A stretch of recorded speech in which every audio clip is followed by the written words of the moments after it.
How to fix USB ports not working in Windows 10 or 11. So if you want to fix the USB ports not working in your Windows 10 or 11, then first you just need to simply right click on your Windows, go with Device Manager. Once you're under your Device Manager, you just need to simply scroll all the way down, and here on the bottom you will have Universal Serial Bus Controllers. Enlarge that and go with the option of USB Root Hub, USB 3.0. Double click on it or just right click on it and go with Properties. And here you need to go with Power Management section. Under Power Management, you need to toggle off the option of allow the computer to turn off this device to save power. Turn this off and click on OK.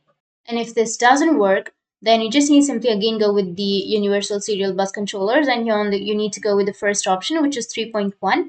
Double click on it, go with the driver option, and from here you can simply update the driver, and even after updating the driver, if that doesn't fix your problem, then go and uninstall the device. Once you uninstall, you need to restart your device and your problem might be fixed. So that's it. And if you have any questions, feel free to comment below. Thanks for watching.